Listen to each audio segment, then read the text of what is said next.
You can start.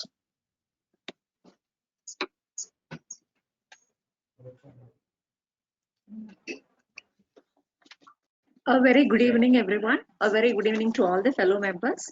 So Good it has evening been to all the members who are participating for this topic of how to use sampling.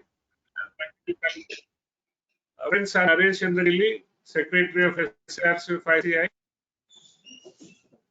We have Chairman of SIRC, C.A. Chinnamastan Talakaila. We have Speaker, C.A. Aniruddh Shankaran, and we have C.A. Rekha Uma Shiva, who is the Regional Council member. Friends, this is our first virtual meeting in the new committee for the year 2022-23.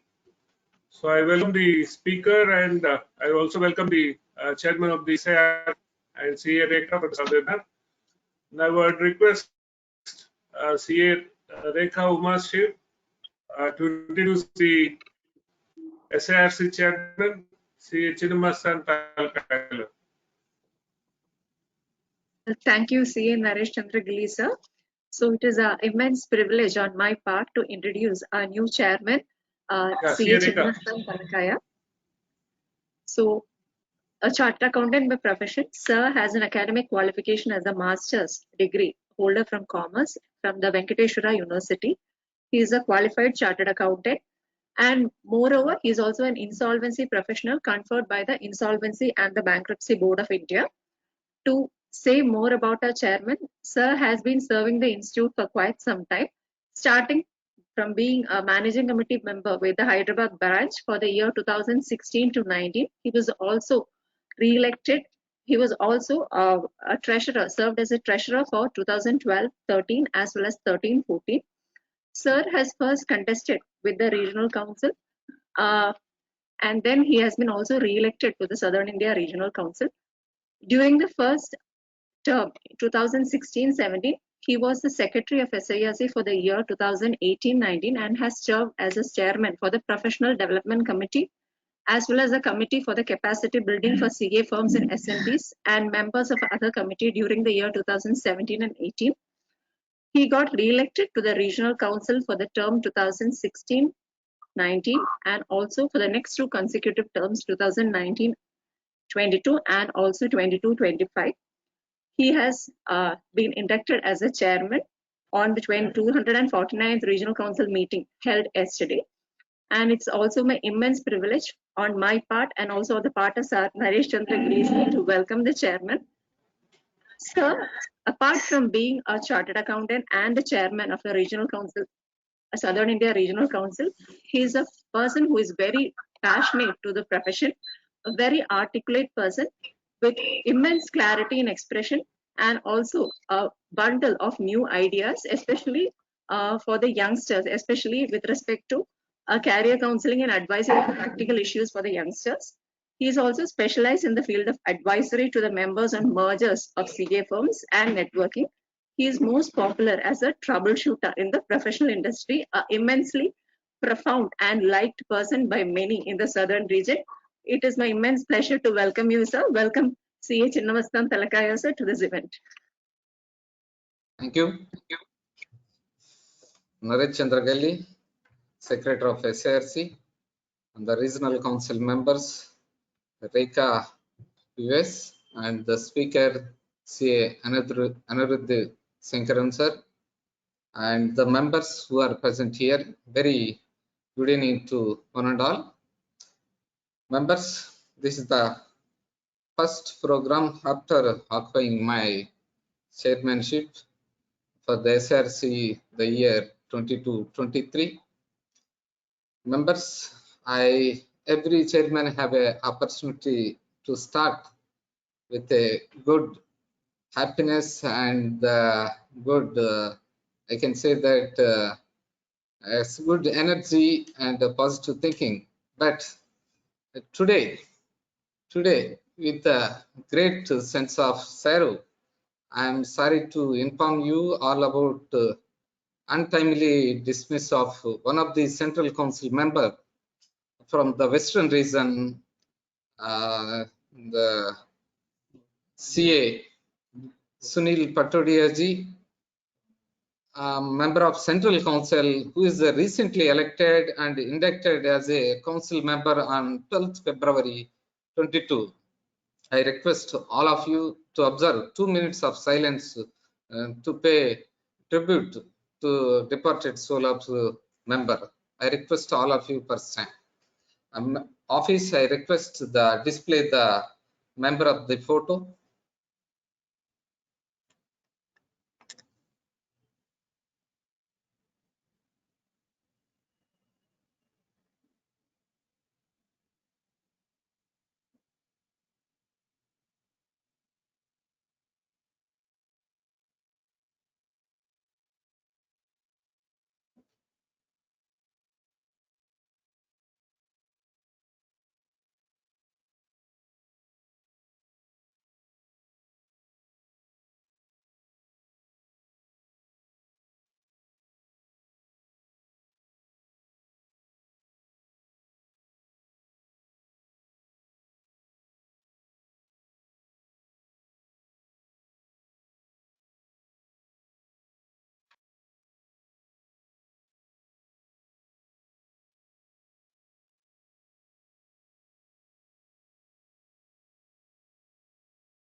Thank you all.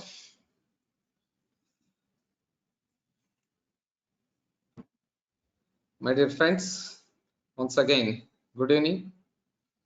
This moment at Chennai are the memorable in my life, as I have took charge as the chairman yesterday. The today's program is like a kickstart of CP events for the energizing year to come. And this particular evening is very special to me, as this is the first CP meeting as I am attending as a chairman of this region.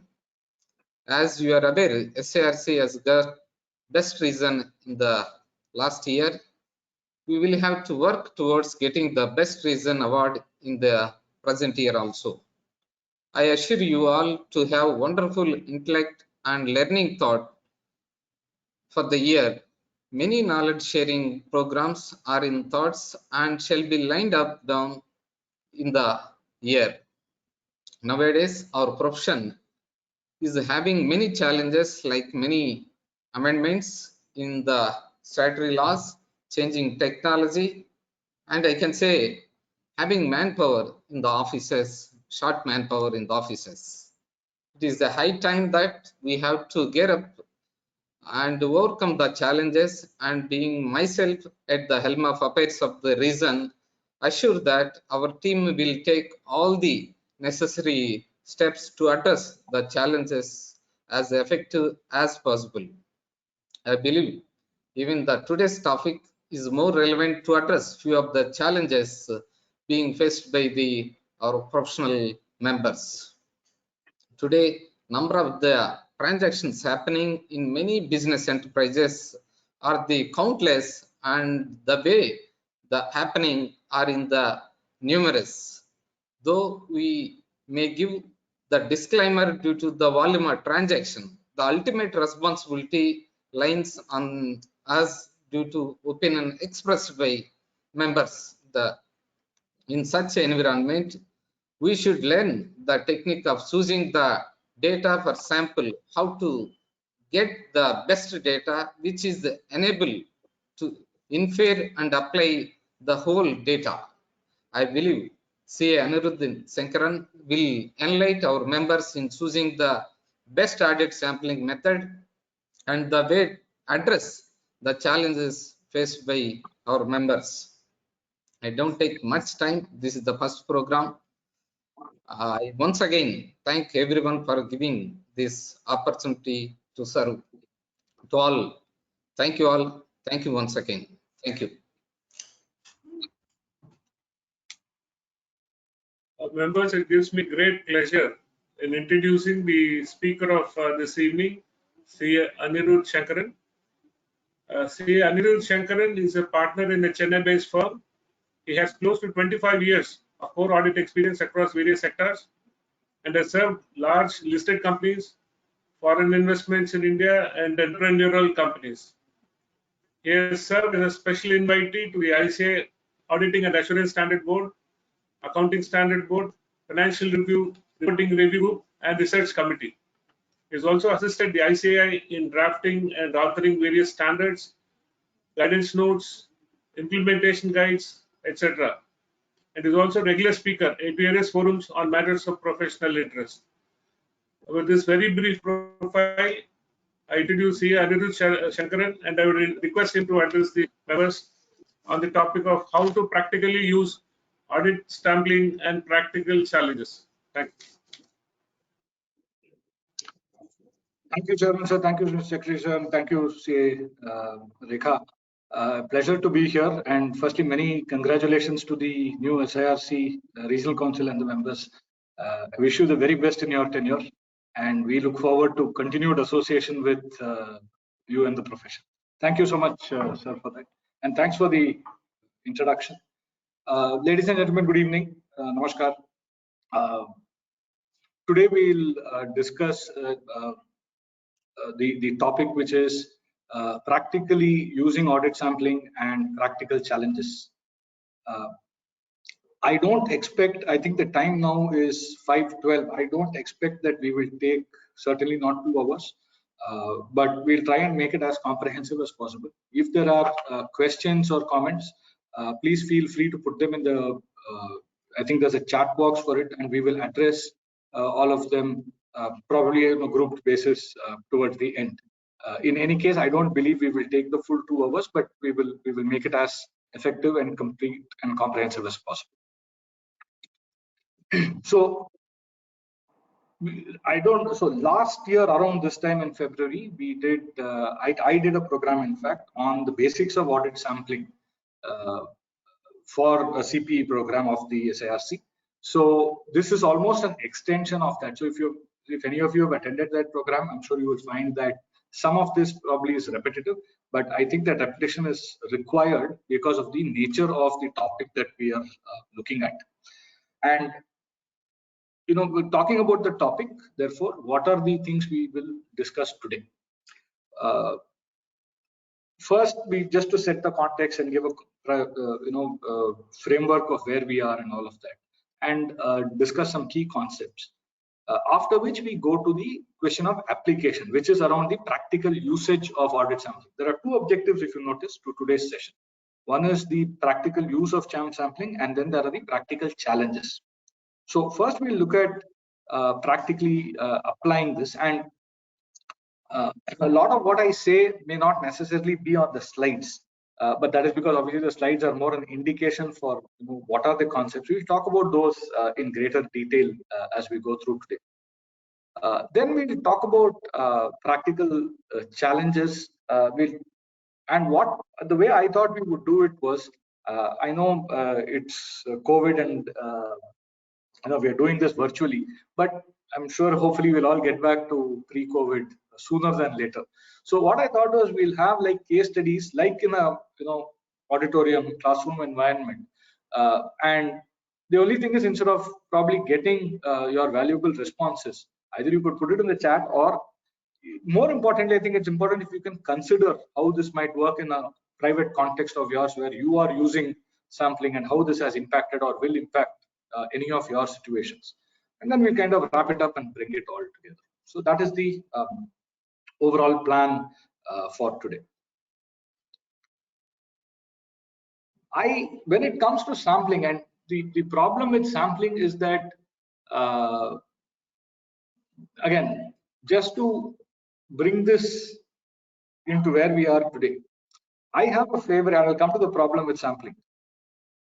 This is one of my favorite slides, or whatever you want to call it, my favorite philosophies when it comes to sampling. Please read what's on the slide and see if you can figure out what I'm trying to say here. It says there are 2 kinds of auditors. One, those who derive conclusions from incomplete population sets. So you'll be waiting for where is the second, and that is the whole problem with sampling. The biggest issue that typically happens is we derive conclusions just from the incomplete set that some of us think that this slide itself is complete. So this is actually speaking one of the biggest issues today when it comes to sampling, because the problem we all have is, when it comes to, and this is audit sampling in the obviously in the context of an audit. An audit is of financial statements. The biggest risk in financial statements today is the risk that what we are signing off is incomplete. Now, typically, if you look at, forget the P&L. P&L is a very different animal compared to the balance sheet. But when you talk about balance sheet, what is the biggest risk today that we say could be with companies, especially with the kind of increased complexity in fundraising, which is the biggest aspect, if you ask me. Because at the end of the day, look, assets, inventories, debtors, you can manage. Either it is there or it is not there. You'll get your evidence, you'll move on. The bigger problem is the liabilities side, particularly with an Ind AS scenario where it talks about on balance sheet, off balance sheet, and all that. How does one really get comfort when signing off a balance where the risk is one of incompleteness? Yet today, thousands, hundreds and thousands, lakhs of companies on an annual chartered accountants. How do we get that comfort? Isn't that fundamentally a challenge? We'll deal with some of that today. But this I thought was a very powerful statement, because many of us, in fact, I would go to the extent of saying 99% of practicing chartered accountants often will have at least one or two cases where you will have an issue about being able to derive conclusions where you don't know if your population is complete, yet we issue audit reports. So with that context, sorry, excuse me for a moment.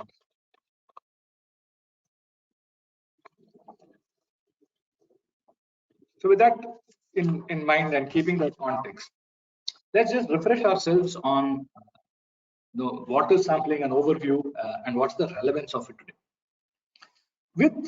See, 50 years ago, there were 2-3 things. There were far fewer number of companies.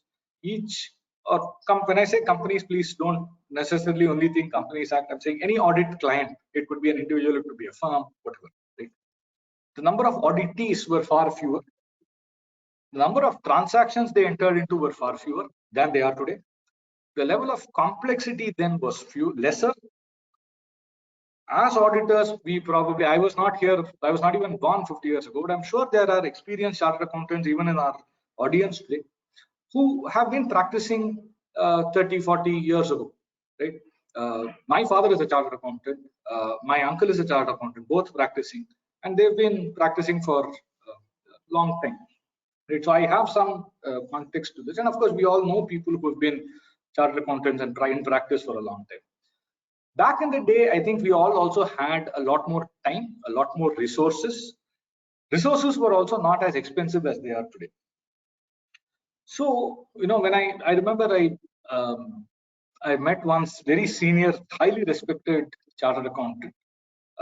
This was many years ago in the context of audit sampling, and I requested some guidance and information from him. We were talking about sampling, and he said, I said, look, sir, when we do sampling, we pick so many samples. He said, no, why you do? It looks very few. So I told him something like 50 samples or 100 samples. He said, so little. I said, yes, sir, that is all that we need to do. He said, no. In our time, we would call for 1,000 samples. And if even one went wrong, we'll call for another 1,000 samples. I said, 1,000 samples? Who has the time to do 1,000 samples? But the problem, we cannot afford to do 1,000 samples. We can't, I don't think any of us does 1,000 samples testing in one audit today, all areas put together, right? And therefore, getting the sampling right is an art and a science by itself today. So with that background, what is sampling really, right? Technically defined as it is a reasonable basis to draw conclusions about a population by applying procedures to less than 100% of the population. If you have 1 crore of certain assets. If you checked all 1 crore of it, then there is no sampling. You are just doing full work. But obviously the idea is to see whether you can check some of it on a random basis and still be comfortable. The standard example I use when it comes to this is pretty much, I think everyone here on this event has a credit card or even a debit card. Now, you know pretty much how much your monthly credit card bill is, maybe 10,000, 15,000, whatever it is. Yet sometimes you will, so of course some of us do 100% check of our credit card statements, but oftentimes you will find that if you don't have the time, it gets late, or you didn't have the time to look at your statement, you will see, okay, it's 15,000, and you might probably have a quick look and see whether it makes sense, logical sense, right? You are pretty much applying sampling. You are getting comfort over the total balance of 15 or 20 or 10,000 or whatever it is by looking at some items and saying, okay, this seems fine, right? Now, if the bill is normally what you will get in a month, you might not be very perturbed about some high value transactions because you know you are being consistent.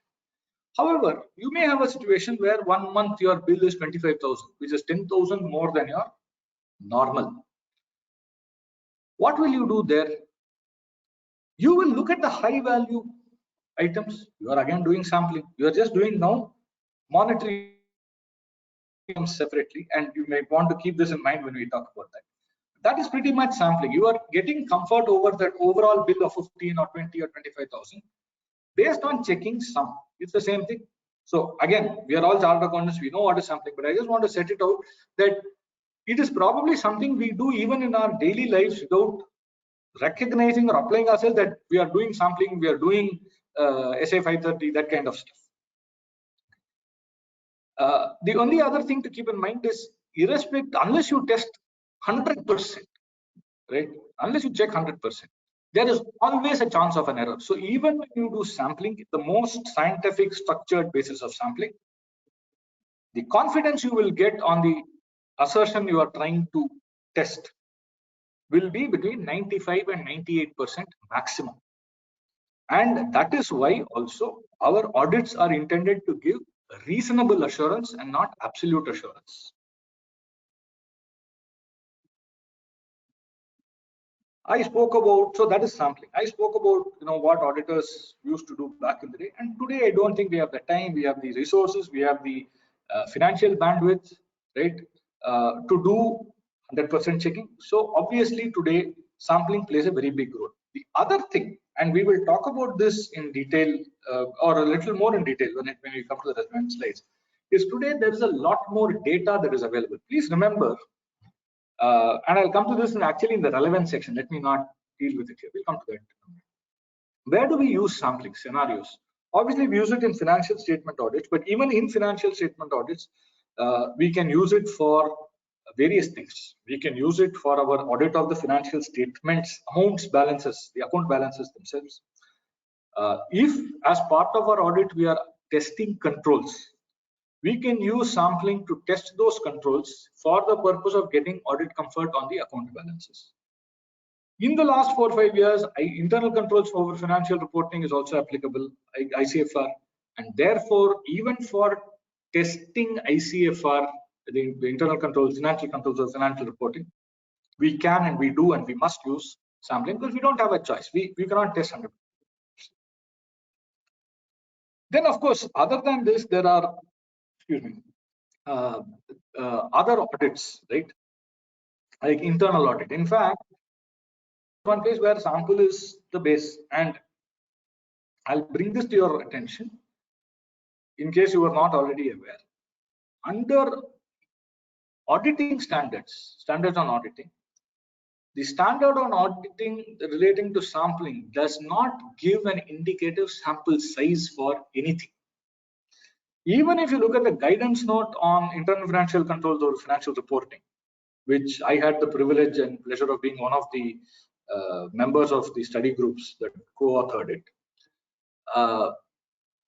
Even there, the only reference that is made is not to the main audit standard, but when it comes to saying how many samples to test, it is actually in the internal audit standard, SIA 5. In the appendix, you have a table. We have the table later on in one slide. So the reason for that, and you will ask, saying, if sampling is such a critical element, why does it not have an illustration in the auditing standards itself? It is precisely also for that reason, that it is so critical and it is so judgmental that it is just not possible to say this is the sample size one should have for a given scenario. So that is why it is highly judgmental, and therefore,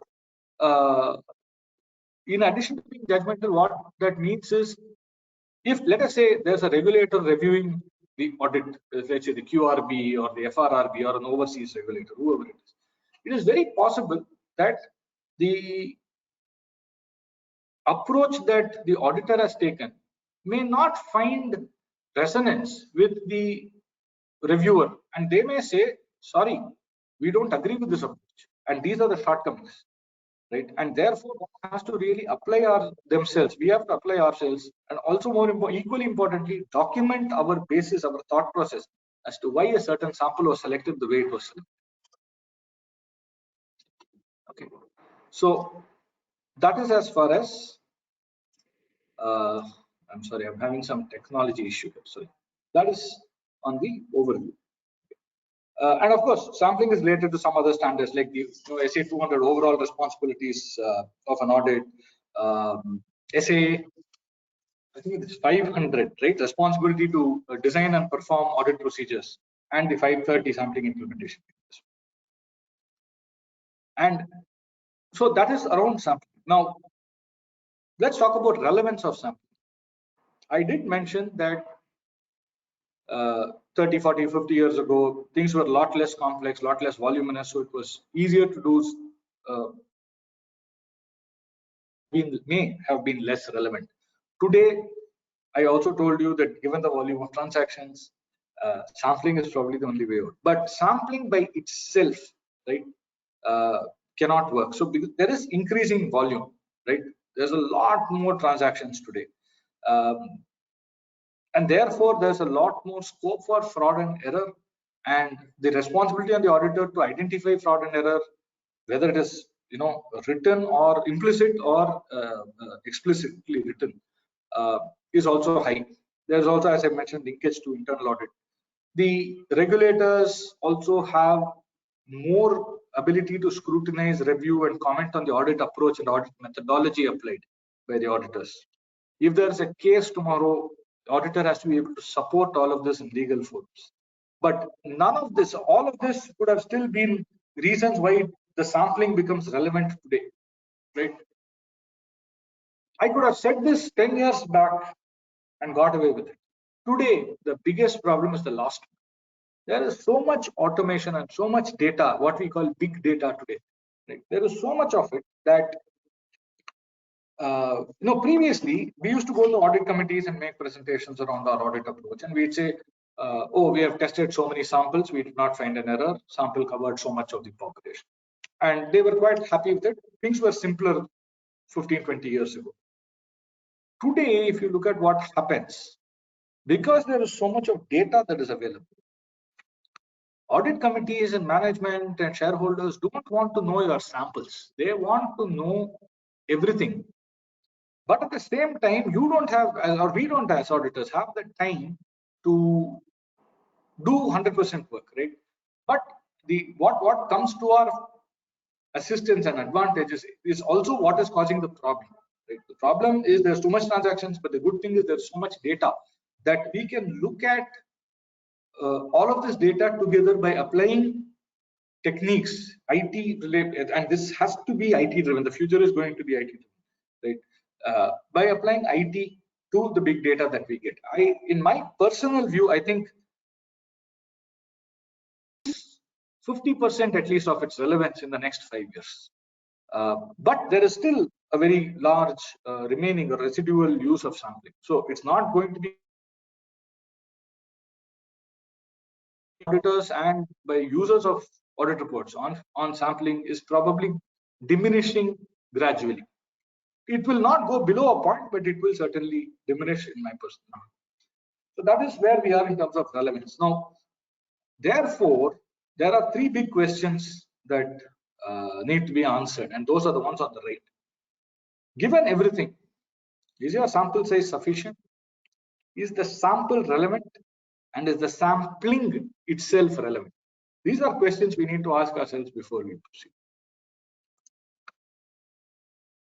To answer these questions, I will quickly go over 5 or 6 areas of basics and the application, and then we can get into the detail, which is where the practical application comes in. And these concepts are essential because each of them has a bearing on what we will do as auditors on that sample.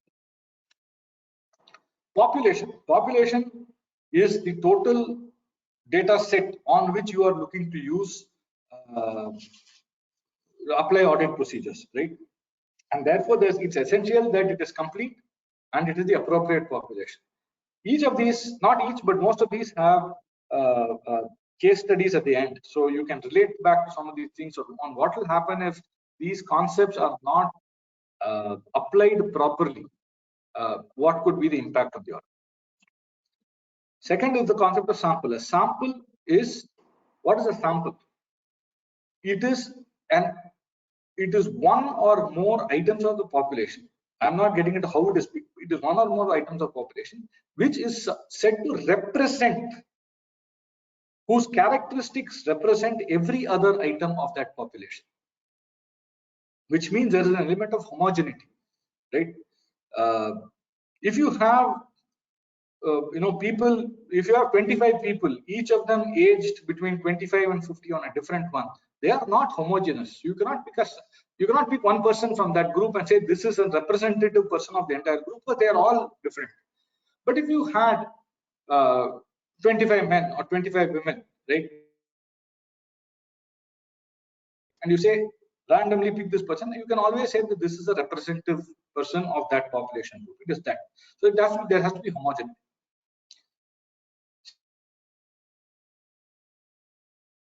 Right? We'll come to that in detail. So we'll move on. Stratification is around, if you have a large group, right, it might not be practically possible to make conclusions on the full data based on your population. This COVID is a classic example. If you took the all India COVID positive cases data over the last 2 years, right, there is a lot of fluctuation on different states. So you cannot take one random thing from a particular state and say, oh, this is the positivity rate for the entire country. No, then you have to stratify, because each state has border controls being differently applied, etc. So one cannot take a national average and say this is what applies to Maharashtra or Tamil Nadu or Kerala or whatever it is. So stratifying becomes essential. So stratification is another element here. When I say approach here, I'm talking about designing the sample selection, the linkage to the assertions that you are testing, what is the context in which you are testing, and therefore determining the sample size. In determining sample size, one of the critical elements is planning for errors. Now, you might think, why should I plan for error? But you are also saying that while this may be representative, it is also, there is, remember I said 95 to 98% confidence, which means there is always some level of error that could be there in the population. So you have to plan for errors. Now, it might be a very well controlled process and you may expect 0 errors, but what that means is your testing has to be so precise that if you're expecting something to have no errors, let's take a very common situation, right? Let us say there is someone, and I'm going off auditing here for a minute, right? Let us say there are 2 people, A and B. You trust A implicitly with pretty much your life, right? If that person makes one small mistake, you will be very, very concerned about it, correct? On the other hand, you have person B who will do certain things, may not do certain things properly. If that person B, you give that person a task and they don't do it properly, what will you say? Okay, I anyway expected this to happen. Why? That is, you are planning for errors.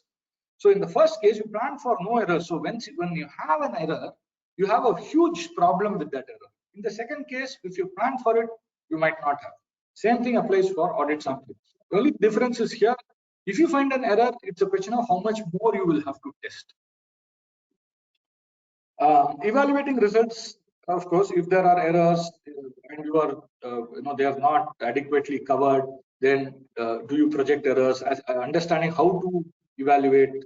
No, so if you pick a population from a population of 1 crore, you pick a sample that's worth 20 lakhs, which is 20%, right?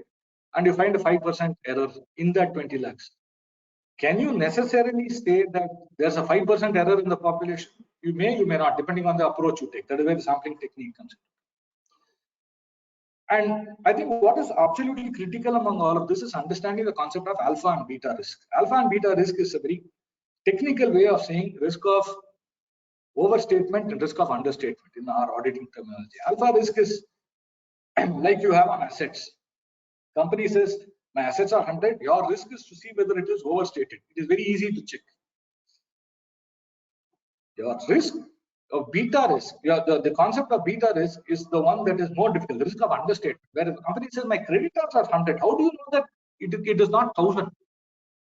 Because assets, receivables, it's very easy to say, because you will send confirmations to all of them. If there's something that the company has as debtor, which is not in the books, you are not reporting on it, so you don't have a problem. But if there's a liability which is relating to the company but it's not in the books and it's not in the balance sheet, then you have a problem. That is why beta risk becomes more important, and therefore the sample selection also becomes. So these concepts, areas of application, I think I already spoke about it earlier. If you remember, I said you can use this in internal controls reporting, internal audits, of course, internal financial controls, and test of details, account balances, and in that account balances, whether you choose a substantive approach or relying on controls kind of an approach. I'm going to move on, and from here we will get into some of the practical application of sampling. Excuse me. So here, if you remember, we spoke about population. I think that was a fairly simple, straightforward concept. Sample, easier to understand. We said we techniques, and that's what we're going to deal with here. What is sampling technique? It is basically the approach one takes to pick a sample. Now, the approach you take, right, could be or has to be different for different scenarios. For instance, if you are bothered, if you are, let us say, testing internal controls, whether you are reporting for internal control, whether you are testing for internal controls reporting, or you are using controls to rely, like 315 says, for the purpose of your audit of the financial statement numbers, right? A control-based audit approach, basically. In those cases, what is the situation? The situation is you are looking for an attribute. You are looking to see whether a control was performed.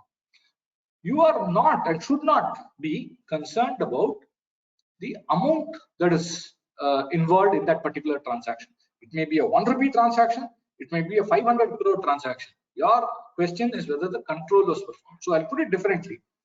If the control was performed on a 500 crore transaction correctly, but 10 rupee transaction, it is equally an error as it would be if it was on the 500 crore, because you are not worried about the value. You are worried about, so for instance, if you are looking at whether a payment was, a purchase order was mapped. So let's say you get a purchase, right? You have a three-way mapping, GRN, invoice, purchase order. This three-way match has to be done before you allow that invoice to be recorded. And the three-way match will be done by a preparer. It will be reviewed by a reviewer, preparer, reviewer, 4 eyes principle. If the reviewer has not signed off and evidenced his or her review, it is a, so you have to first define what is the control failure. Of course, for us, because it's test of control, we are saying the control is that the reviewer has reviewed and evidence review through sign off. So if the sign off is not there, control has failed. The thing is, if that sign off is there on the 500 crore purchase but not there on a 10 rupee pencil purchase, you will still have a problem with internal financial controls, ICFR.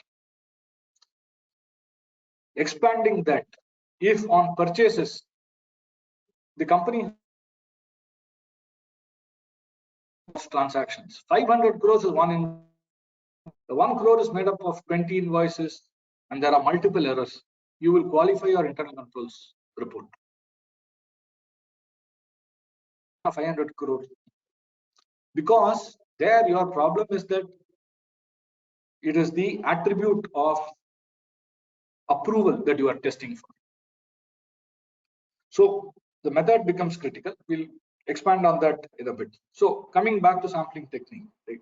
So the technique that one applies is important, and the technique will depend on the situation. As I said, if you are testing for an attribute, you will take one approach. If you're testing for value, you will take another approach.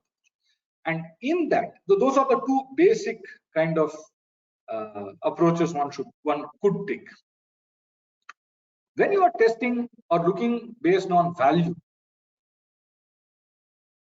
on characteristics and attributes, you could also do, and this is important because it is part of the fundamentals of sampling technique itself, is the stratification of the sample, right? So for instance, suppose let's say you have an NBFC, okay, and you can imagine any company, it really doesn't matter, where there are, and I'm taking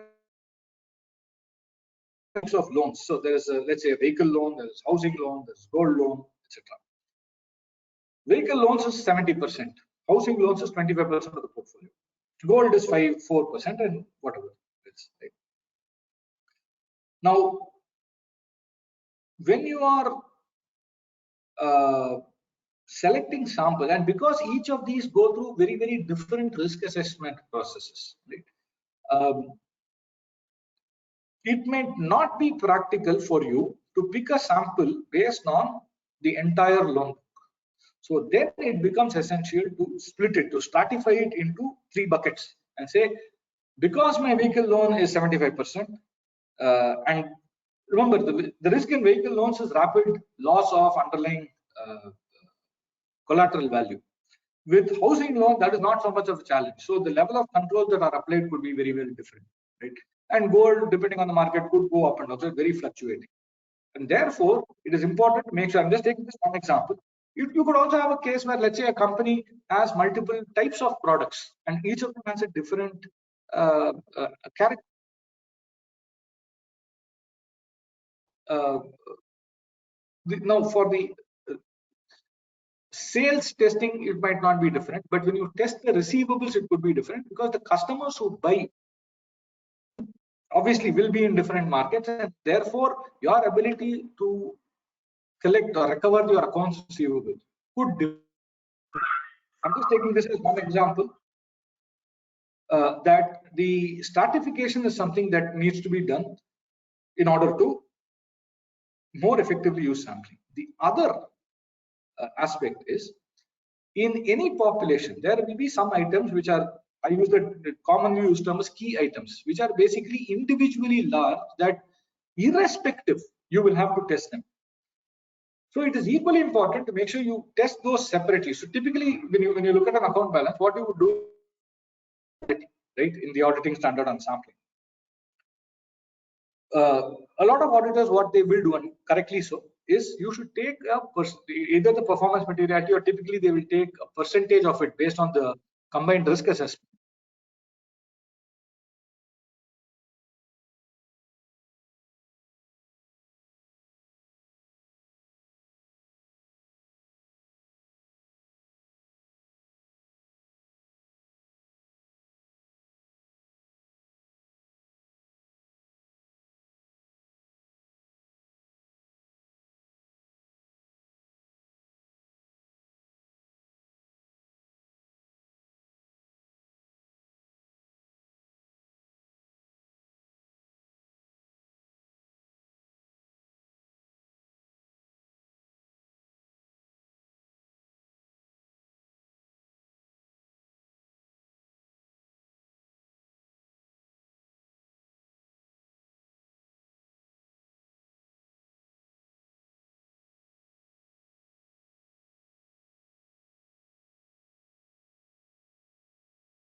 Just checking it. Yeah, now we are connected. So you can start sharing.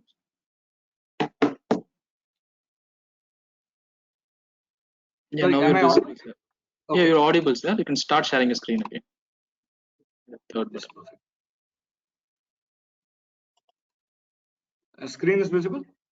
No, not sir. You need to share the third button right below the orange arrow No, mark. Yeah, I now have it's done visible. that. Now it's visible. Yeah, now it's visible. Perfect. Okay, sorry, some technology problems. I'm at a remote location. So I was talking about key items, right? And these are basically items that are individually large. And those you will test irrespective because of their size. So those or you'll have to stratify them. So let us say in an audit you have a 100 crore balance, right? And your performance materiality is 4 crores. You have decided that 25% of performance materiality is your threshold for key items, which means any item which is more than 1 crore individually, you have to test. And suppose there are 15 such items, okay, whose total value comes to about 22 crores. You will test those separately, and then you will stratify the population into those which are more than that 1 crore and less than 1 crore. The rest of the sampling needs to be applied only on the remaining 78 crores and not on the total, because by applying it on the total, there are two mistakes that are happening. One, you will end up retesting a key item which you have tested already. Two, what it means is the rest of the sample that you have selected is biased because it does not include the relevant population. It should only have the relevant population. This is like saying, I will test receivables and inventory together. You cannot do that, right? Because that way you will not get comfort either on receivables or on inventory. It is similar. So the selection, in order to ensure that the selection is correct, stratification needs to be. The value weighting is the other way to look at it, to say what will give me, and this is more a practical application thing, to say what will give me better comfort if I have let us say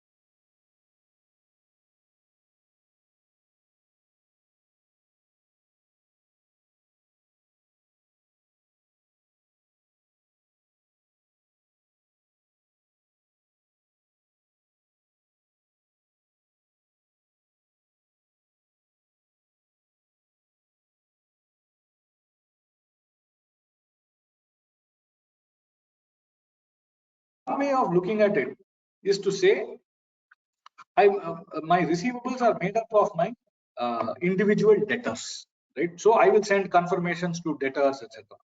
But take the example of a projects company, right, where I do POC accounting.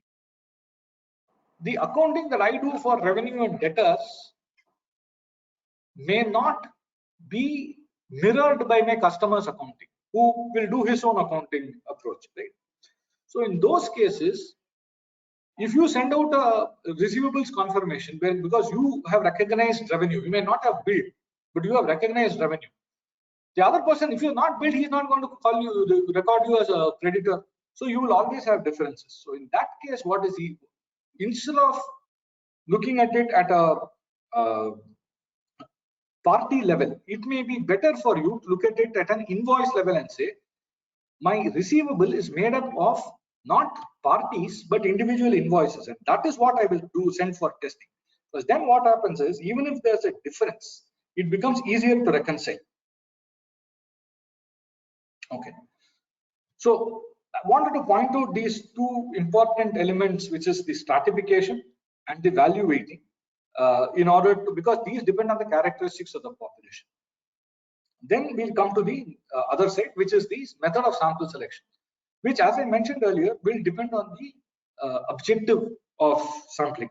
So when you if you are not really worried about the individual values, then you will apply a random selection, and you can do this through a random number generator. Excel itself, you can use the rand function to generate random. There are so many approaches.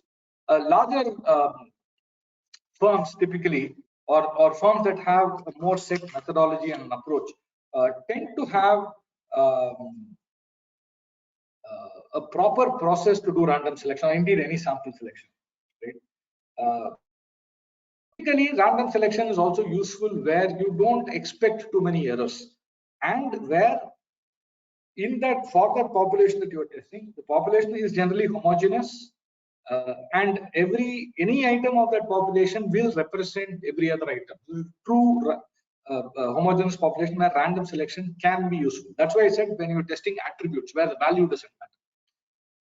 Monetary unit sampling is around getting conclusions in monetary terms, right?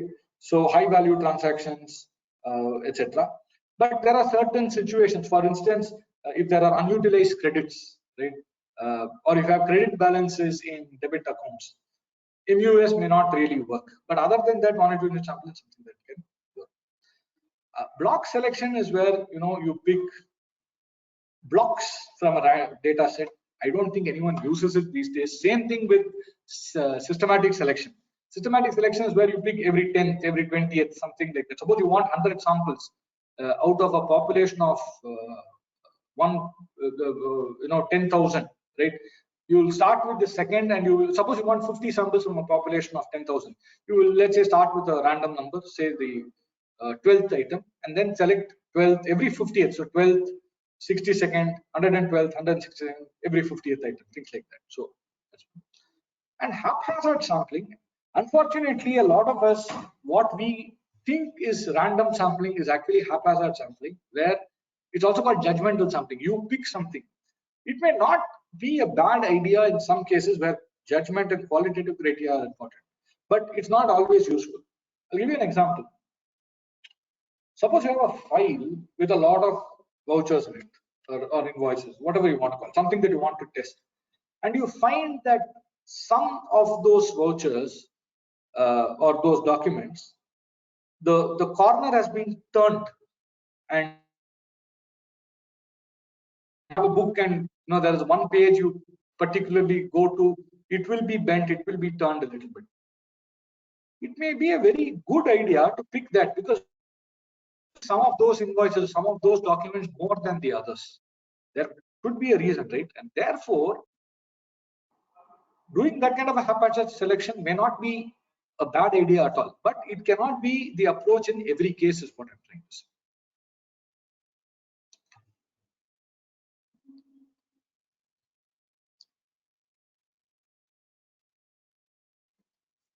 Sorry, one moment.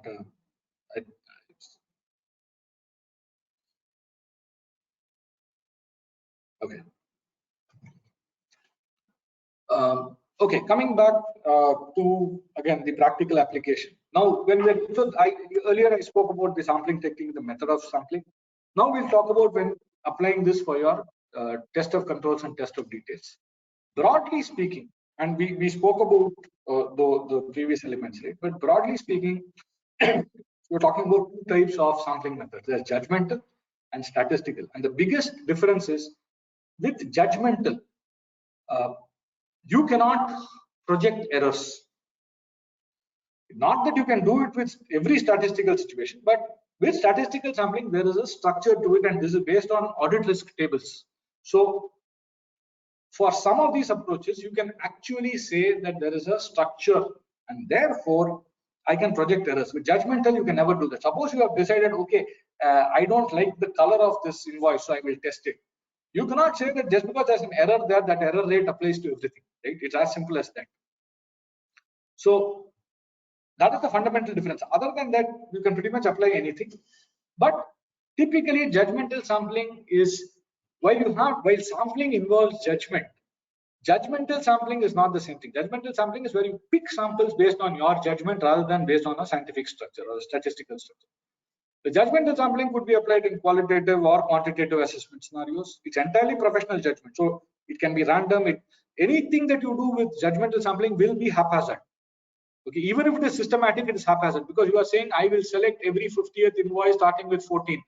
14 and the number 50 are both haphazard, because that is all judgment. On the other hand, when you look at statistical, either qualitative or quantitative, I'll talk about these in a little more detail, but it's important to understand these terms. Random sampling we spoke about, typically where you are not expecting errors, where your risk is of overstatement, which means you pick a sample and you say, if this exists, then it's likely that it also exists for the others. It cannot be really used for understatement. In fact, no sampling approach is truly valid for understatement. That is why in the beginning I spoke about alpha and beta risks. For beta risks, sampling will only tell you about what is there. It can never tell you what is not there, right? Because that is what you are picking from. Variables estimate sampling is actually a very unusual, quirky way of sampling. Not too many people understand it. I myself don't have a very complete understanding of it. But essentially, what it is that you can use. It's not normally used in auditing, okay? But it is an approach of sampling where you use a process to predict the value of one variable within a population. So you have a various set of control properties or control variables, but there is one variable whose thing you can predict. Not relevant for auditing. I'm going to ignore that. Monetary unit sampling again is, as we spoke, like random. It is for low level of errors. It is for overstatement risk, but it is based on value being given priority over the randomness. Whereas in random, the value has no priority, right? Then there's something called discovery sampling. This is very interesting and very useful in cases where there is high volume, low value, right? So you will have individually small sampling units. So take, for instance, a microfinance company or a bank or something like that, or a retail company, which has a lot of transactions, crores and crores of transactions, but each transaction is small. Something like UPI, where you can pay even 10 rupees using UPI. Imagine Bharat Pay or any of the bad name to take in today's context, but I'm saying any of those kind of situations where you have a huge volume, but individually small value. So even monetary unit sampling will not help you. Random will not give you the comfort. What you can do is you can test some to get a comfort, but of course, okay, you can test a sample. The idea of discovery sampling is you are trying to discover if there is an error, but the assumption is that there is no error. The only other thing to keep in mind when you're applying discovery sampling is it cannot be done by itself. You have to apply other procedures, which is typically big data kind of procedures.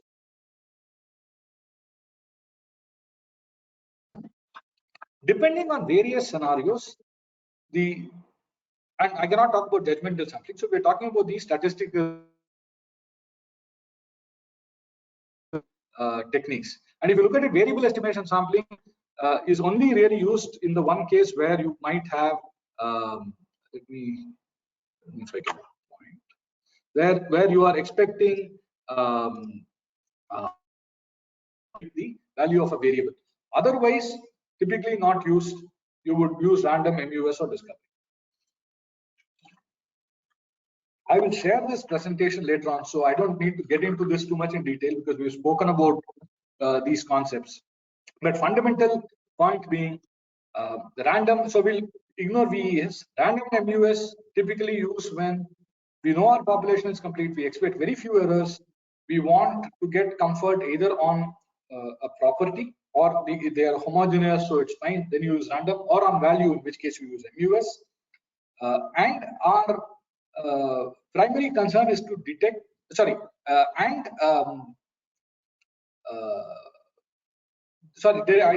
there should be expectation of very few, if at all, any errors. That is the most important thing in using these two. These cannot be used for dual purpose. So for instance, if you are testing using random sampling for attribute testing, the value doesn't matter. You never picked it on value. So you cannot really take that comfort because you never focus on value. Similarly, you cannot use monetary unit sampling to report on internal controls because this is process oriented. Right? And then discovery sampling, as I said, can be used, should be used, or is normally used where you have a large volume of transactions of individually small amounts, and the primary concern is to detect if there's a critical event such as an error or a deviation. The only good thing, or the only other good thing, because discovery sampling can be immensely useful. The only other good thing is it can be used in dual purpose testing. What does that mean? It means you can get your comfort over both ICFR and financial statements amounts based on doing discovery sampling. The value comfort you may get may be low, but you can still take comfort. The other thing that typically people end up misinterpreting itself, right? And there are many factors that influence sample size. So this is a summary of that and what happens. When will you have a lower sample size? When will you have a higher sample size? So if you have, so let's take one or two examples. Performance materiality. If you have a higher acceptable performance materiality and therefore a higher acceptable rate of deviation that you are able to, if there's an error that you can accept, you will test fewer samples, because you know even if there's an error, it's not likely to be even projected so large that it is a material deviation and a material mistake. On the other hand, you will take a larger sample if your performance materiality is small. Right? Same thing with expected. Some of these will move in opposite direction, so please do keep that in mind. If you expect fewer errors, right, and that is also based on historical this thing and historic experience, past experience, management attitude, entity level factors, etc. But if the expected error is lower, then you can have smaller sample size. If you expect more errors, you'll have a larger sample size. But just keep in mind that if you expect fewer or no errors and there is an error, then you have to do a lot more work. It can't just be replacing that. We'll come to that as well. So again, there are multiple such factors depending on the control of the thing. And also, the last one is important. If you have other procedures that give you comfort over an account balance and it gives you more comfort, then the less you have to do as sampling, right? And conversely, if the other procedures are fewer and you cannot really get much comfort, you will do more. Here I'll give you an inverse example. Sampling for payables, liabilities, you really cannot sample. At best, you can sample whether, if the company is showing 100 in its books, the parties that make up that 100 should be 100 or 120. It will not tell you what else you can do. But if you have done other procedures like testing post balance sheet payment, subsequent to balance sheet date, for till the date of the audit report, right? A lot of payments, and you validated that they are not related to your end, they don't need to be accrued for. Then it automatically eliminates the risk that sample size for payables is likely to go down. So that is one example I wanted to bring out.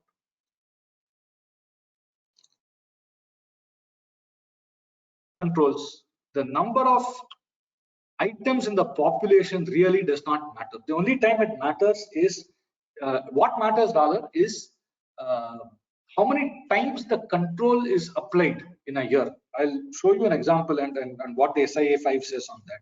But the population really doesn't matter. So that means that if I have a company that does 1,000 invoices a year, right, which is roughly about 3 a day, okay, and I have another company that does 1 crore invoices a day, my sample size in both of them will pretty much be the same when I'm testing the invoice, because I'm looking at a control, I'm not looking at a value. And where this kind of all comes into play is why are we doing this? We spoke about sampling for test of controls, we spoke about sampling for test of details, we spoke about where the performance materiality is high, low, risk of error, all of that. Why is this the case? The reason is this. It is this graphic that is at the lower part of the slide. When the risk assessment of a particular account or a caption is on the lower side, you do fewer procedures, but it also means you can use more controls test and less substantive. Whereas the risk increases, right, you have an option of the middle two are actually a combination, right? You can do a lot of substantive or higher than earlier controls and higher than earlier substantive, but the substantive in the third one will not be as much as the substantive in the second one. So it's kind of trying to achieve a balance. Whereas if there's an assertion that is considered a high risk assessment, right, or as the standard says, significant risk, right, with higher inherent risk, very high inherent risk, then the controls by themselves will not be sufficient. You have two substantive procedures. Similarly, there are cases where, in suppose fraud risk assertions, right, substantive procedures alone are not sufficient. You also have to test some controls. So it works both ways, right? And that is where sometimes dual purpose testing is useful. A couple of more slides before we get into some of the other aspects around this in the sample size. I just want to bring out this part, right? The application, how does it link to audit assessment, right? The audit procedure has to be appropriate for the purpose, and therefore the sample has to be appropriate, right? So for instance, if you are sampling the sales that are, if you're doing procedures on revenue, right, the samples and therefore the population also cannot include cancelled invoices. If an invoice is cancelled, the sale is not there. Why will you include that, and why will that be tested, right? Non-receipt of confirmations could be another way of looking at it, where you say, what happens if I don't receive a confirmation? It is not the company's fault. It is the third party. So then what do you do? What do you do when the number of errors exceeds the expectation, right? So just to take one or two examples in this itself, if for whatever reason you selected a sample, the sales invoice is actually cancelled, then what do you do? Because this is not what you normally expect, you would obviously recheck your population, but assume this was an exception. It may be as simple as just replacing that population, saying, okay, anyway, this was not included in the closing listing, so I'll take something else. It's not an error. That is the point to make. If an underlying invoice is lost, it is not as simple as the sales invoice being cancelled, because here you are saying, I have recorded the purchase, I just don't have a basis to support it. So in all likelihood, this would be a case where the attribute, which is that there should be an invoice for a purchase, has failed. Now, you can ask the client to get you another copy of the invoice or a soft copy or something if you're okay with that, or you have to probably test many more as a replacement. So the first case was replacement, second case was additional testing. The third case is you sent out confirmations, but you did not receive confirmation.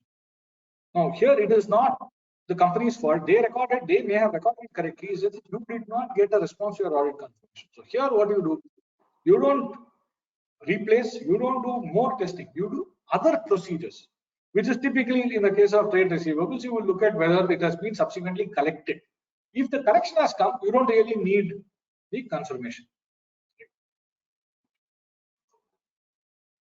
Then the fourth point, when the number of errors exceeds the expectation. I mentioned this earlier, that there are two scenarios possible. One, where you expected errors, then what do you do? Whereas if you didn't expect an error and there was an error. Now, if you didn't expect, if you expected errors, right, normally, and okay, I'm going to jump 2 slides ahead. Okay, this is what the SIA 5 gives as an indicative frequency of control activity and sample size.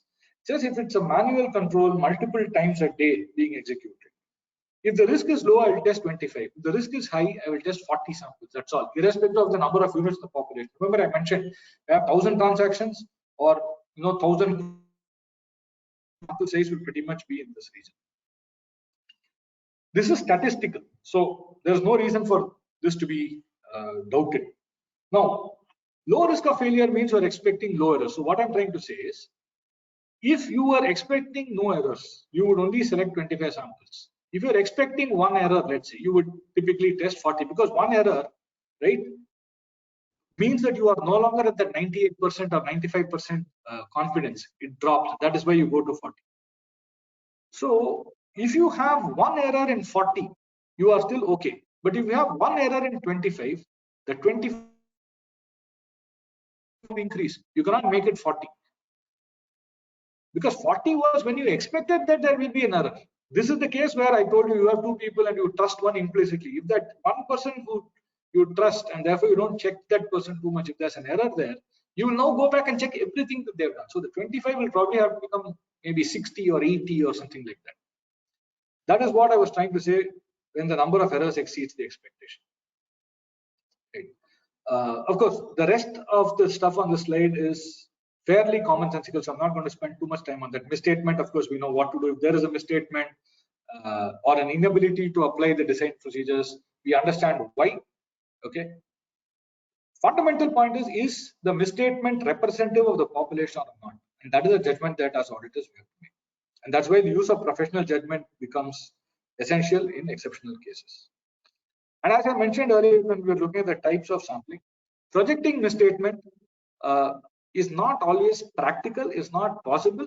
But if you decide to project, there are specific ways to do it. And mind you, when you do projection separately. Second, you have to exclude anomalous data when you are doing projections. So if you typically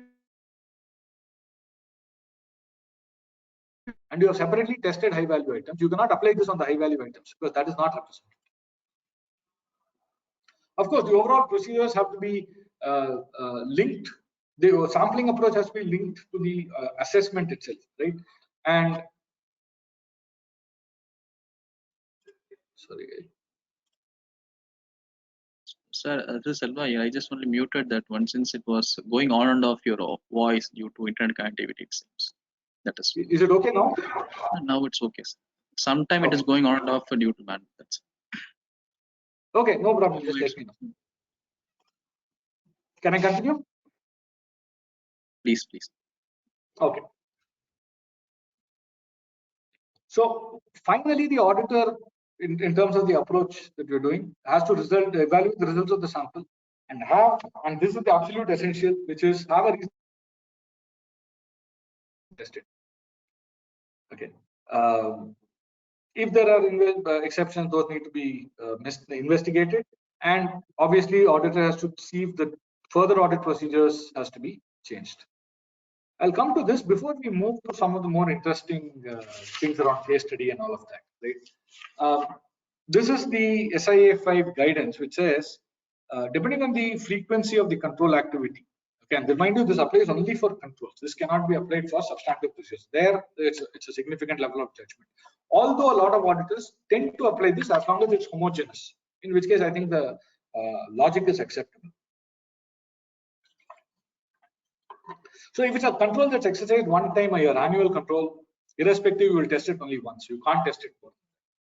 If it's a quarterly control, typically you would test for 2 quarters. The reason is one is any one of the 3 quarters and one at the year end. If it's a monthly control, you test 2 for low risk, 3 for high risk. And all of this, if you look at it, there's a theme that follows. The theme is 10% of the number of possible transactions, right? Or but the 10% is capped at 25 and 40. So if you take weekly, there's 52 weeks a year, so 10% is roughly 5. I'm first look at the low risk of failure. So that is the way it is. A daily control is now capped at 15 because a daily control is typically exercised if literally once a day, and you have 250 working days a year, 52 weeks, 260, right? 15 to 25 controls is what samples you would select. Beyond that is this 25 and 40, which is multiple times a day, or even a daily control for that matter. As I mentioned earlier, these are all based on statistical tables called audit risk tables, and there is logic to each of these. Now, obviously, situations where we spoke about applying the audit approach. When it comes to testing for internal controls, again, this is just in principle talking about the fact that 2 messages here, right? 2 or 3 messages. One is what is your benchmark? What is the attribute you are looking to test? That is important. Once you have identified that, if there's an exception, right, which is called a control deficiency, the auditor has to assess, and this goes into reporting, but I'm just mentioning it here. Whether it's a deficiency, whether it's a significant deficiency, whether it's a material weakness. And to determine if it's a significant deficiency, you might have to do additional sampling. That's why I wanted to bring this. And of course, from a reporting context, you might have to see if you have tested something during the year, but it has been mitigated or resolved during the year, or there are compensating controls. Both are possible.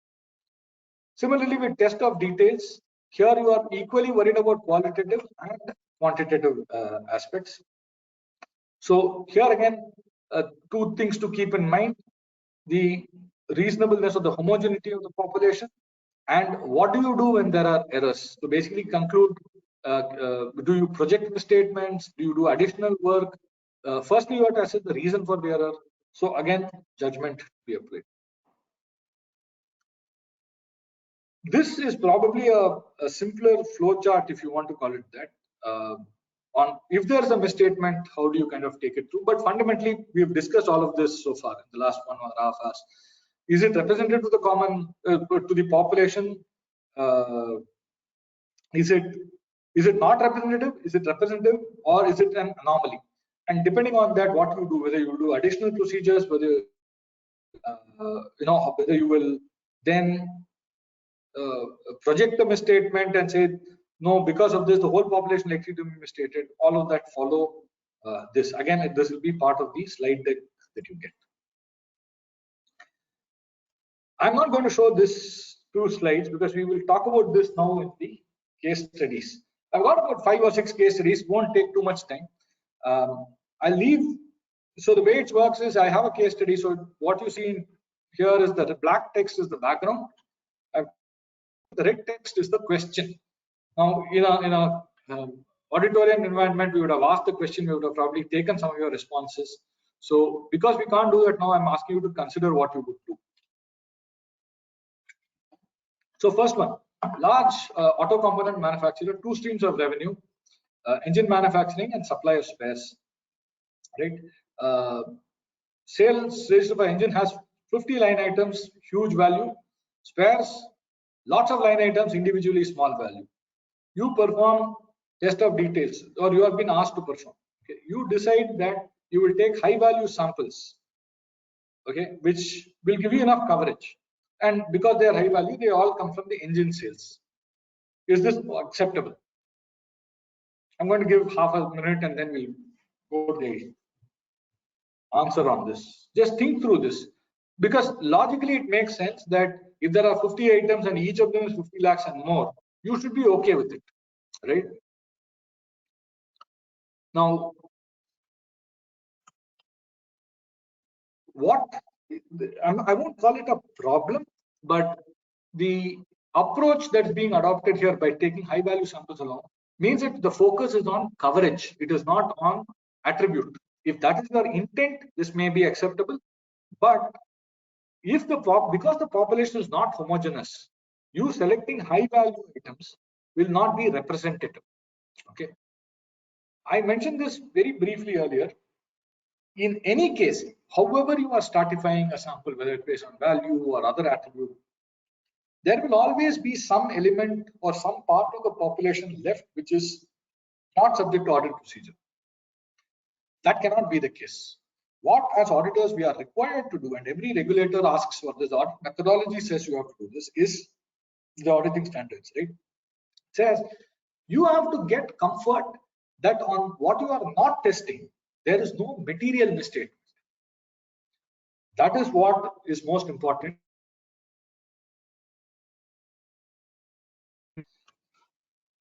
Move to our second case study. You are now doing test of controls, and this is the order to receivables and cash process. Okay, there are 5 business units. Just remind you, this is no longer, we've dealt with stratification earlier. We'll look at slightly different scenario. The company has separate accounting applications, which means the billing system, etc. Right? But the sales order processing is similar, although the people who do it will obviously be different. Right? Sorry, just give me one moment.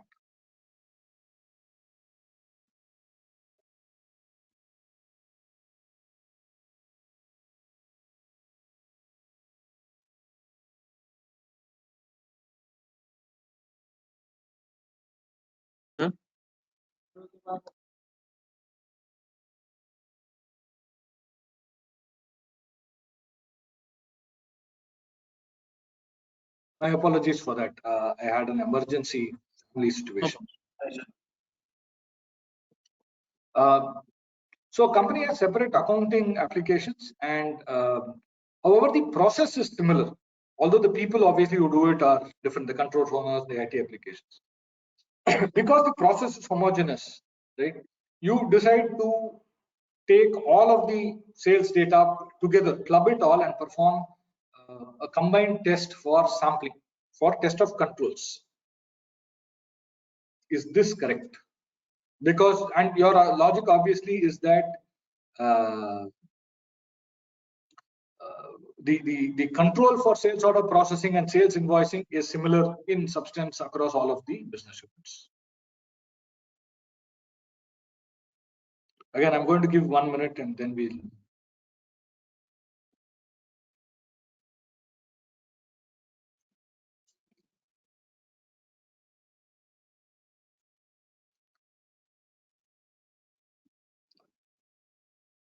So the answer is as follows. Again, it's judgmental, but if what you are looking at is only for the process and you IT controls separately, and obviously because there are 5 business units, the 5 IT controls will need to be tested individually, right? You can combine the population for the billing process because the process is similar. Obviously, you cannot expect the same. One of the things I mentioned, the facts, is control owners are different, but that is okay. That doesn't matter as long as the process is similar, because you cannot. That is why you have controls. You have processes, so that irrespective of who does it, it has the same. Moving on, next case study. You have a company where debtors typically don't pay against specific invoices. They pay on account or round amounts, right? So the auditor has determined that, remember we spoke, you can either have the debtor or the invoice as a sampling unit. So what the auditor has determined, because the debtor is not paying, you can't confirm the balance necessarily, right? So the auditor determines that each invoice is a sampling unit. Now there are 2 scenarios. One, the auditor picks a list of invoices and sends them for balance confirmation. And 2, the auditor rolls out a negative confirmation. Which of these is more appropriate?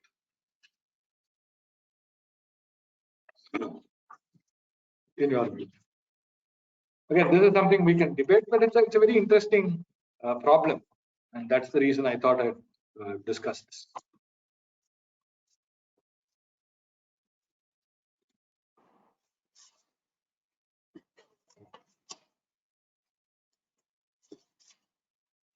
So again,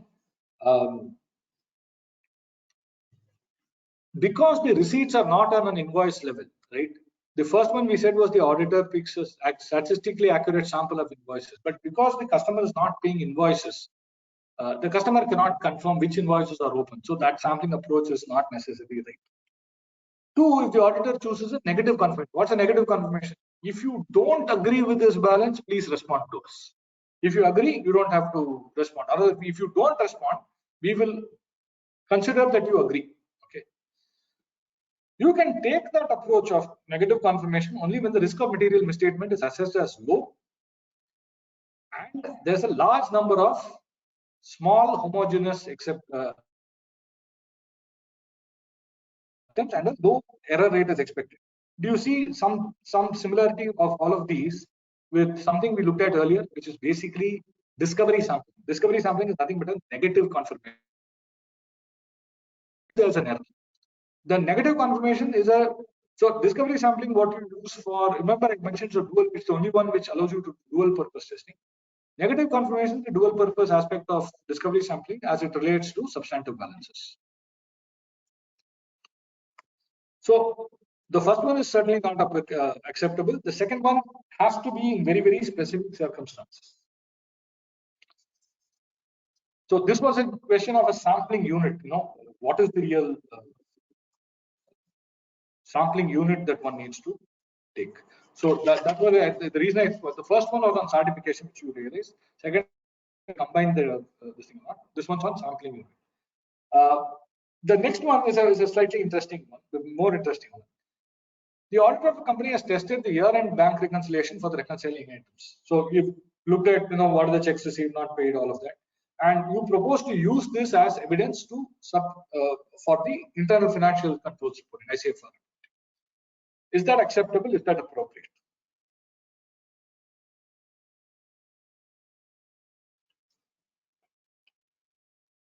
Again, here this is on dual purpose testing, right? Now, this is again judgmental, right? Obviously, one, you have to look at what is the sample size, whether that sample of 1 is sufficient or not, right? The second is, when you are using a dual purpose test, you have to consider, suppose the substantive test requires more samples than the control test, right? Then you have to perform the greater one. You cannot perform the lesser one and say, suppose it's a daily control. I cannot just test that 15 or 25. Well, value-wise, it might be so much. I might have 100 samples and say, based on this 25, I'm taking value comfort also, although it's a dual purpose. You have to do 100, which may be high for controls, but that is what substantive requires. So it's more a question of whether this can be used or not. In the current case that we looked at, where only the year end is being checked, by itself looks to be very low because you're only testing 1. It may not be internal controls. It may be sufficient to confirm your bank balance for the end of the year. I think this is the last one, or maybe there's one after this, again short one. We do journal entry testing, which is basically like a ledger scrutiny that we used to do earlier, right? One of them is to test what happens is you scan the entire digitally. Of course, you scan and perform procedures on narrations and things like that. So you identify that, you find entries that are called cash rebates. So this is what you want to test. What are the rebates? There are 100 line items generated. In this 100, you pick the top 25, which are the highest value. Is this acceptable? So you've selected a sample, you find a list, or maybe instead of 100, let's assume it is 10,000. Okay, but you pick the top 50 because they are the absolute high value and they account for 80% of the total rebates. Is that acceptable?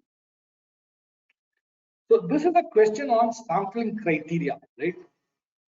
You wanted to test cash rebates, which is why you applied that as your sampling criteria on the population. You got 100, or in the extended case, 10,000 line items.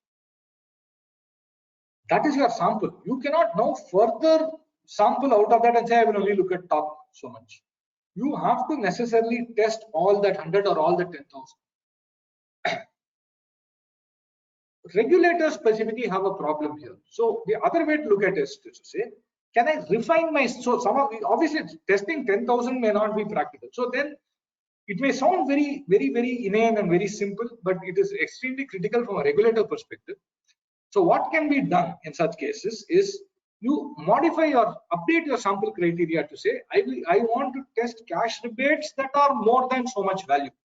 If you refine your sampling criteria, and as long as there's logic, remember what I said, what you are not testing, how do you know that there's no material mistake? So if you're saying I will test all rebates, which all transactions that word cash rebates which are more than 10 lakhs, and that gives you only 20. It's enough if you test 20, but how do you know that the rest of the cash rebates are not material?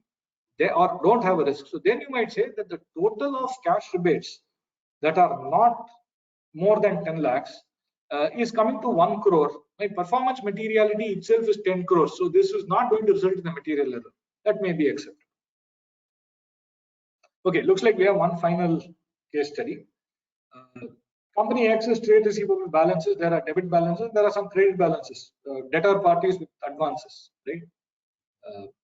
So the auditor rolls out party-wise confirmation for the net balance. Is this correct? I think by now we've probably understood that this is a question on population. This is the fundamental thing, right? The objective of testing debits and credits are very different. The assertion is very different. We spoke about it, alpha risk and beta risk, right? So you have to necessarily split these into two parts and then perform your sampling. In fact, this is even more required because under Schedule 3 requirements, Our credit balances and debtor accounts need to be reclassified as liabilities. So those are pretty much the case studies that I had. I think time-wise also we are perfect. We are good. This is just a set of reminders. Typically, what are the kind of errors that we see, right? Wrong selection basis or the basis not documented, testing sample or sample, population not being complete, sampling unit is not appropriate, invoice instead of party, etc. Number of samples. Often what happens is and it looks very inane, strange, but it happens more often than you think. We pick, let's say, 50 samples. We will test only 45. There are lots of cases it happens. I don't know why it happens, but it happens. Right? Obviously, that's a problem. And documentation, that's the other thing. And on the right side, I have various regulator expectations. This is based on our experience with NFRA and what QRB says, what FRRB says, all of that. Right? What is critical is because there's a lot of judgment involved in sampling as a process. Documenting each of those judgments becomes critical. This could be the objective of the sample, the basis on which the sample was selected, the sampling methodology applied, how you tested the samples, what is your evaluation of misstatement, what's your conclusion, how did you assess deviations, are they having a reporting impact in terms of financial statement reporting, how did you assess materiality, how did you ensure no bias in selection, things like that. And increasingly there's a preference for using CATs, computer assisted audit tools.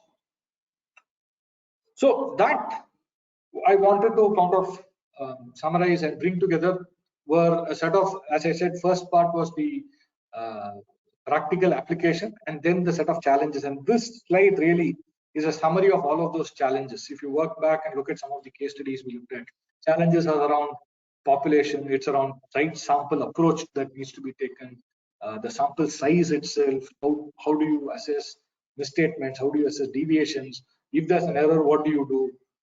Everything that's a practical application is also likely to be a challenge and vice versa. So I hope I've kind of covered pretty much all of the critical aspects that, and this has been more from my experience and experience of various colleagues in the profession, not just in my firm but otherwise around sampling. So I'm hoping it was very practical in terms of the content, but certainly more than happy to take any questions that you might have. Thank you.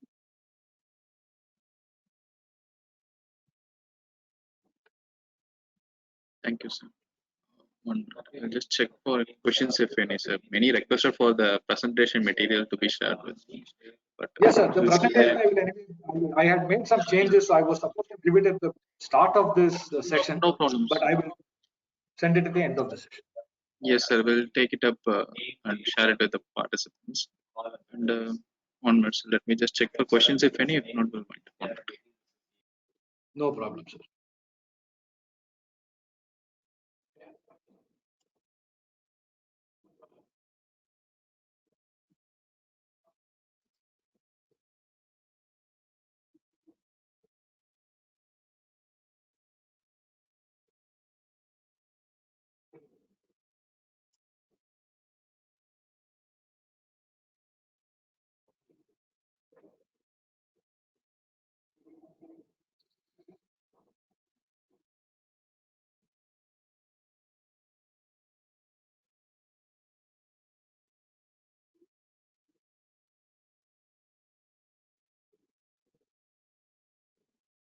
Selva, any questions?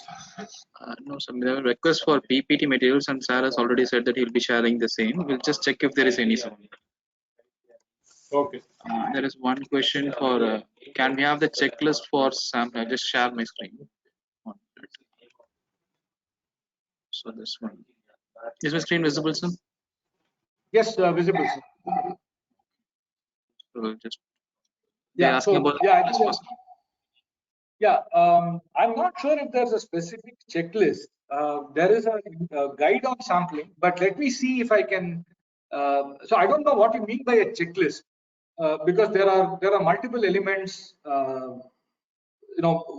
Which aspect of sampling, which there are, for instance, I don't even know if you can call it a checklist. there is some sort of a work program, I think, that's available on random sampling and discovery sampling. But if you probably give me a couple of days, I can, along with the presentation, I'll also see if I can find something which I can send, which is probably addressing this question. Sure, sir. We will be sharing the same with the anyway. After 1 or 2 days, only we'll be sharing the recordings also with the participants along with the materials. So we'll be sharing at that time. No problem, sir. I'll see if I can find something and. We'll take your times and we'll share it post 2-3 days also. No problem. No problem. He's asking for the compliance of ICAI auditing standards. The previous question, right? It is a checklist for compliance of ICAI auditing standards. Okay. So again, see, okay, I mentioned this right at the beginning also of my presentation, that there is a lot of, and I mentioned it at the very end also, that there is significant judgment. So from an auditing standards compliance point of view, and this is there in that last slide of mine, and maybe I will enhance it to some extent before I circulate, but I'll put down regulator expectations. The documentation of various elements, the basis of sampling, the objective of the sampling, the basis of sample selection, testing the samples actually selected, the conclusions made, assessment of deviations, any impact on reporting, and how ensuring no bias in selection. Those are the aspects that essentially, if you want to keep as a checklist, you can consider. So okay, now I understood. That is why I included that as part of the expectation, because regulators are expecting compliance with the standards. All of these are part of the 530 requirements in terms of what are the documentation objectives from sampling. But please keep in mind that because it is a judgmental area, a lot of the you can't really have a checklist. A checklist means its process is no judgment or less judgment. Because of that, I think it's important that we can write memos or file notes or things like that, saying how this approach has been adopted and applied.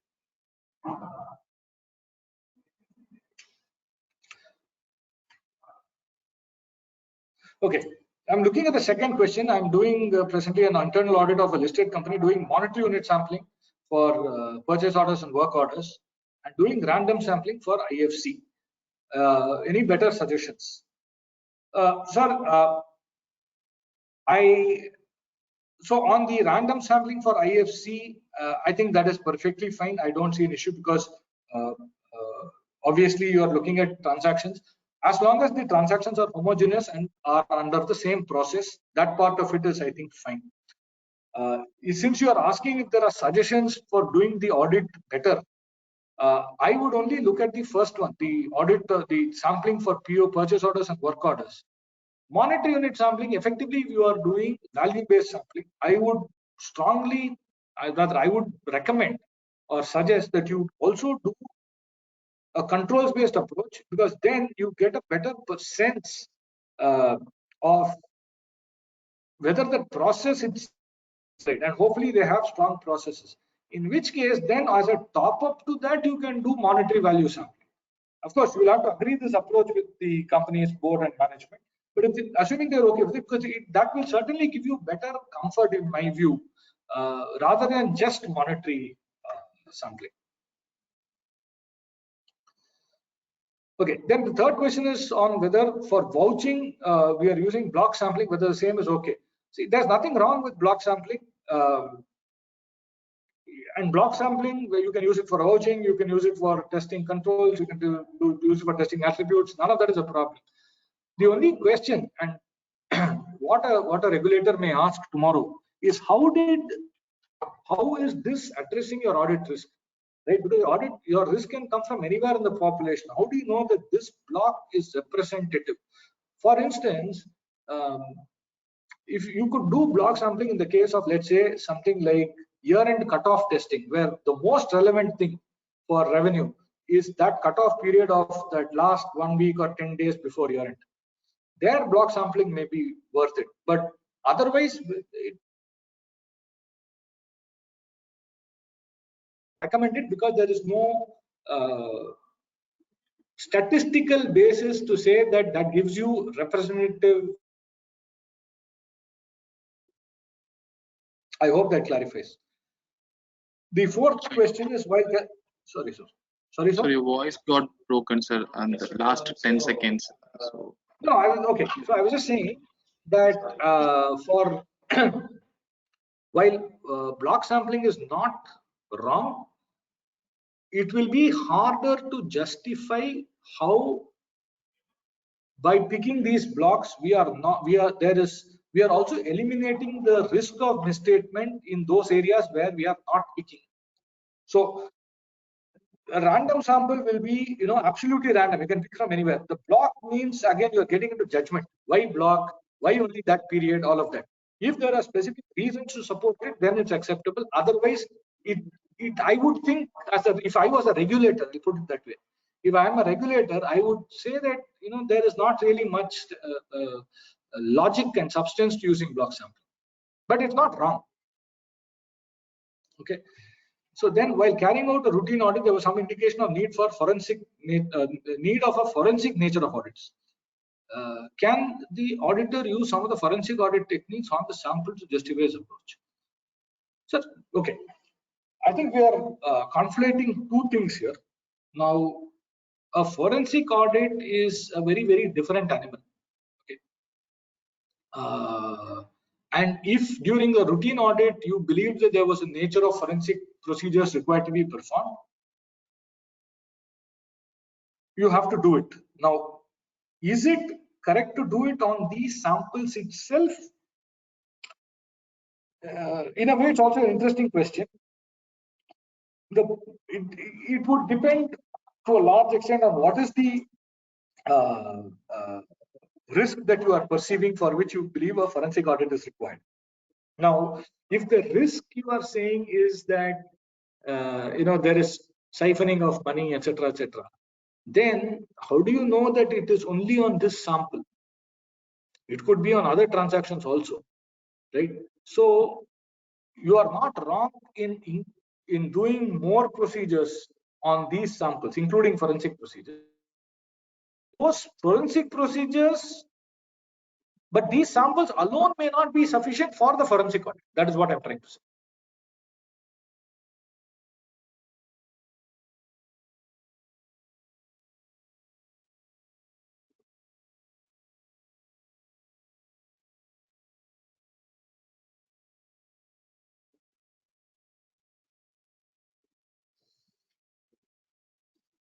So any other questions that are there, sir? Yeah, I think there are no additional questions, sir. Okay, perfect, sir. So I'd like to thank CA Aniruddh Shankaran for explaining the topic of how practically use of audit sampling and practical challenges while doing an audit. Friends, he has dealt with this topic, explaining the different approaches, various types and methods of risks and sampling, and has also explained the impact of these samplings on our reporting, and also explained the areas of this audit sampling. And I'm sure with so many case studies, members would have gone through the practical aspects of the approach. We're also thankful to see Aniruddh Shankar for willing to share the material, and we would definitely love to have also the one of our members asked for the sampling methods or sampling software or something. So yeah, so I would like to look forward for this material, and thank you, sir, for sparing your valuable time and sharing your rich knowledge on this aspect. Thank you, friends. Thank you for participating in this session, and I would look forward for next webinars. Since we have just started off today, we are planning more webinars for the month of March and April. I would definitely like to inform you much in advance, and I'm sure you'd like to appreciate our events and programs. Since again this being our first meeting, I would request members to share their views, ideas, and topics you would like to listen. And also, if you have any members who are willing to share the make a presentation, we would allow to invite those members who are willing to share their knowledge in enriching our members across South India. With this, I'd like to thank thank you all members, and also thank you, Aniruddh Shankar, for sparing your time and being participating. Thank you very much. Okay.